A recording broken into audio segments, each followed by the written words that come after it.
PUBG மாதிரி கேம்ஸில் 100 பேர் லைவாக விளாடுறோம். அண்ட் நானும் என்னோடய ஃப்ரெண்டும் ஒன்றாவும் விளாட முடியுது. இது எப்படி பாசிபிள்? அண்ட் லைவ் மேட்ச்சில் நார்மலாக வெப் அப்ளிகேஷனில் யூஸ் பண்ணுற மாதிரி ஏபிஐ தான் யூஸ் பண்ணுவாங்களா? அண்ட் இதுக்கு பின்னாடி இருக்கிற நெட்வொர்க் கான்செப்ட்ஸ்லாம் என்ன அப்படிங்கிறத பற்றி பைட் பை பைட்டாக பார்க்கலாம். ஓகே, ஃபஸ்ட் இந்த கேம் எப்படி ஒர்க் ஆகுது அப்படின்றத பற்றி பார்க்கலாம். லைவ் மேட்ச் ஸ்டார்ட் ஆனதும் என்னோடய மொபைலில் இருக்கிற பப்ஜி அப்ளிகேஷன் பப்ஜி சர்வருக்கு சில இன்ஃபர்மேஷனை அனுப்பும். லைக் நான் எந்த லொக்கேஷனில் கரெக்டாக நிற்கிறேன் அண்ட் எந்த டைரக்ஷனில் நிற்கிறேன், உட்கார்ந்துருக்கிறேன்னா நிற்கிறேன்னா, இந்த மாதிரி என்னுடைய இன்ஃபர்மேஷன் எல்லாத்தையுமே என்னோடய மொபைலில் இருக்கிற பப்ஜி அப்ளிகேஷன் பப்ஜி சர்வருக்கு சென்ட் பண்ணும். அண்ட் இதே மாதிரி என்னோட ஃப்ரெண்டு மொபைலில் இருந்தும் இன்ஃபர்மேஷன் பப்ஜி சர்வருக்கு போகும். அண்ட் இந்த லைவ் மேட்ச்சில் இருக்கிற எல்லார் மொபைலில் இருந்தும் அவங்கவுங்க இன்ஃபர்மேஷன் இந்த பப்ஜி சர்வருக்கு வரும். ஸோ இப்போ பப்ஜி சர்வர் கிட்ட எல்லா பிளேயர்ஸோட இன்ஃபர்மேஷன் இருக்குது கரெக்டாக. லைக் ஒவ்வொரு பிளேயரும் எந்த லொக்கேஷனில் இருக்கான், எந்த டைரக்ஷனில் இருக்கான் அப்படிங்கிற எல்லா டீட்டெயில்ஸும் பப்ஜி சர்வர் கிட்ட இருக்குது. ஸோ பப்ஜி சர்வர் என்ன பண்ணுன்னா இந்த இன்ஃபர்மேஷனை வாங்கிட்டு திருப்பி சில இன்ஃபர்மேஷனை சென்ட் பண்ணும். அதாவது நம்ம லொக்கேஷனில் என்னென்ன இன்ஃபர்மேஷன் இருக்குது அப்படிங்கிறத சென்ட் பண்ணும். லைக் பக்கத்தில் என்ன பிளேயர் இருக்கான், பக்கத்தில் கார் இருக்குதா, இல்லை பக்கத்தில் தான் நம்ம ஃப்ரெண்டு இருக்கானா, இப்படின்னு எல்லா இன்ஃபர்மேஷனையுமே அனுப்பிவிடும். அந்த டீட்டெயில்ஸ் வச்சு தான் பப்ஜி அப்ளிகேஷன் நம்ம ஃப்ரெண்டு, எனிமி இது எல்லாத்தையுமே ஷோ பண்ணுது. இந்த மாதிரி எல்லா பிளேயர்ஸ்க்கும் சென்ட் பண்ணும். ஸோ எல்லாரோட லொக்கேஷன் எல்லாருக்குமே ஷேர் ஆகுது. அண்ட் இது ஒரு டைம் நடந்தால் பத்தாது, ஒரு செகண்டுக்கும் மல்டிபிள் டைம்ஸ் இந்த டேட்டா எக்ஸ்சேஞ்ச் ஆகும். ஸோ இப்படி தான் இந்த கேம் ஒர்க் ஆகுது. ஓகே, கேம் விளாடும்போது பிங் அப்படின்னு சொல்லிட்டு ஒரு விஷயம் நீங்கள் பார்த்துருப்பீங்க. 100 ms 800 ms அப்படின்னு போட்டிருக்கோம். அதுக்கு என்ன மீனிங்னா, கிளைண்ட்ல இருந்து டேட்டா எக்ஸ்சேஞ்ச் ஆகும்னு சொல்லியிருந்தேன் கரெக்டாக. அந்த டேட்டா கிளைண்ட்ல இருந்து சர்வருக்கு போயிட்டு திரும்பி கிளைண்ட்டுக்கு வர்றதுக்கு எவ்வளோ டைம் எடுக்குது அப்படின்றத ஷோ பண்ணுது. இதை தான் லேட்டன்சி அப்படின்னு சொல்லுவாங்க. அதாவது 100 msனா 100 மில்லி செகண்ட்ல இந்த டேட்டா டிரான்ஸ்ஃபர் ஆகுது அப்படின்னு சொல்லிட்டு அர்த்தம். இதுவே 1500 msனா அந்த டேட்டாவை எக்ஸ்சேஞ்ச் ஆகிறதுக்கு 1.5 செகண்ட் ஆகுதுன்னு அர்த்தம். ஸோ இதனால தான் சில டைம்ஸ் பிங் அதிகமாக இருந்துச்சுன்னா உங்களுக்கு கேம் ஸ்லோ ஆகும். சில நேரத்தில் நம்ம பிளேயரோட பழைய பொசிஷனுக்கு இழுத்துட்டு போன மாதிரி இருக்கும்.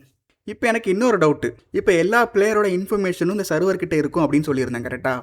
இதை சர்வர் எங்கே ஸ்டோர் பண்ணி வைப்பான்? MySQL மாதிரி டேட்டா பேஸில் ஸ்டோர் பண்ணுவானா? ஒரு செகண்டுக்கு multiple times multiple data share ஆகிட்டு இருக்கும் கரெக்டாக.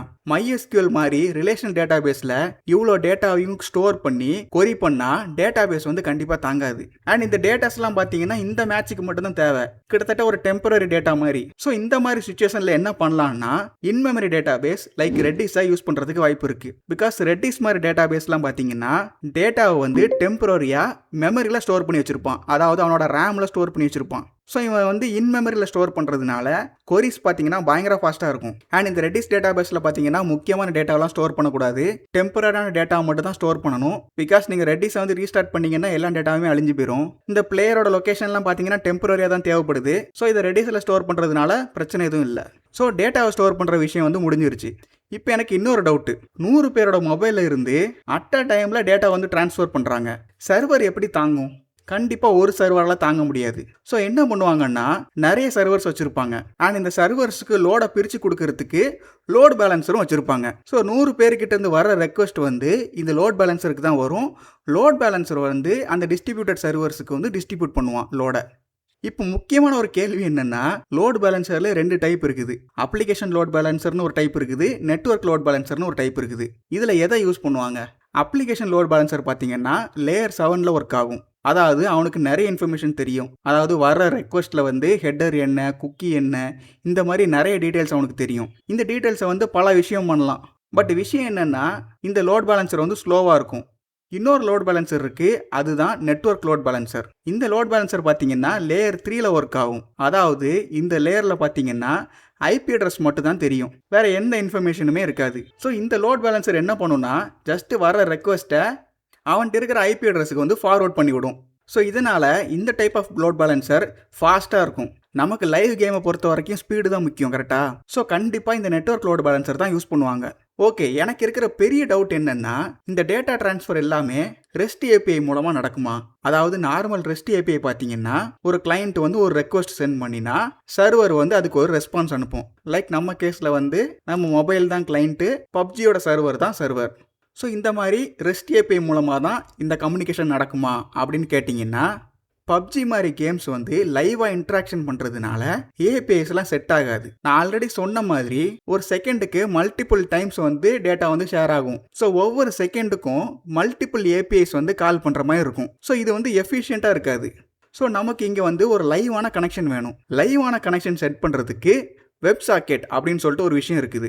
அதாவது இது ஏபிஐ மாதிரி ரெக்வஸ்ட் ரெஸ்பான்ஸோட வேலையை முடிக்காமல் கிளைண்ட்டும் சர்வரும் லைவாக ஒரு கனெக்ஷனை வந்து கிரியேட் பண்ணும். இது மூலமாக லைவாக டேட்டாவை ஷேர் பண்ணலாம். பட் இதில் சிக்கல் என்னென்னா வெப் சாக்கெட் பார்த்தீங்கன்னா டிசிபி ப்ரோட்டோக்காலில் ஒர்க் ஆகும். அதாவது டிசிபி பார்த்தீங்கன்னா கேரண்டி டெலிவரியை ஃபாலோ பண்ணும். அதாவது சப்போஸ் உங்களுக்கு திடீர்னு இன்டர்நெட் ஸ்லோ ஆகி கொஞ்சம் லேக் ஆகுது, அப்புறம் மறுபடியும் இன்டர்நெட் நார்மல் ஆகிடுது. ஸோ இந்த ஸ்லோவான நேரத்தில் கிளைண்ட்லேருந்து அனுப்புன சில டேட்டா டெஸ்டினேஷனுக்கு வந்து ப்ராப்பராக ரீச் ஆகாமல் இருக்கலாம். ஆனால் நம்ம லைவ் மேட்ச் விளாண்டுக்கிட்டு இருக்கோம். ஸோ இந்த டேட்டாலாம் நமக்கு இப்போ தேவையில்லை. பிகாஸ் நமக்கு வந்து கரண்ட் லொக்கேஷனோட இன்ஃபர்மேஷன் தான் முக்கியம், கரெக்டாக? ஆனால் இந்த டிசிபி பையன் என்ன பண்ணுவான்னா கேரண்டி டெலிவரியை ஃபாலோ பண்ணுவான். அதாவது மிஸ் ஆன டேட்டாவையும் நான் கரெக்டாக தான் அனுப்புவேன் அப்படின்னு சொல்லிட்டு அடம் பிடிப்பான்.